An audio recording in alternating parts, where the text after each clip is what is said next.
हाँ जी भैया अस्सलाम वालेकुम दोस्तों, उम्मीद करदा सारे भरा वीर भरा खैरियत नाल होणगे। आ प्लेटां चेक कर लो, प्लेटां लवाइयां ने चौधरी शबीर गुज्जर साहब कोलों, ठीक है जी। ते हले ARM दियां प्लेटां ने जी। ते चौधरी शबीर साहब दा नंबर नोट कर लो, जेड़े वीर भरा ने प्लेटां दा काम करवाना होवे।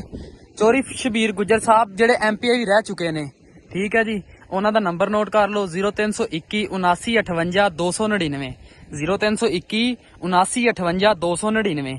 30 प्लेटां उन्हां कोल रखवाइयां ने जी। आ माशाअल्लाह प्लेटां चेक कर लो, हले थल्ले रखिया होईयां ने। तुहानू मोटर दा पानी सब तो पहला विजिट कराया भी, मोटर पानी किन्ना दे रही आ। ते आ आके इन्वर्टर तुहानू चेक कराना, इन्वर्टर चेक कर लो। आ इन्वर्टर चेक कर लो जी, आ इन्वर्टर पिया। इन्वर्टर तो बाद हम तुहानू मोटर बंद करके दोबारा इन्हां दा पानी चकींदा जी, दो चेक कराने आ। मोटर बंद करो, चेक करदे आ। एक बारी मोटर बंद होने लगी आ, चेक कर लो।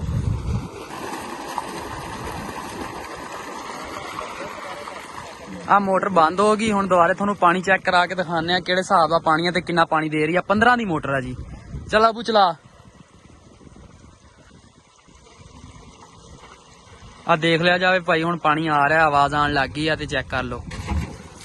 इत्थे माशाअल्लाह बड़ा ही प्यारा प्रैशर आ, बहुत ही ज्यादा साडी तवक्का नालों ज्यादा पानी निकल रहा है। जेड़े वीर भरा ने मोटर लवानी होवे ओ चौधरी शबीर गुज्जर नाल आके राबता कर लवे। ओदा नंबर तुहानू मैं दस दिना आ, ठीक है जी। और आके अपना मोबाइल फोन ते राबता करना चाहन, मोबाइल फोन ते राबता कर लवे।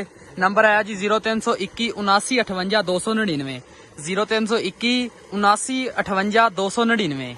ओके जी, अल्लाह हाफिज, बाय।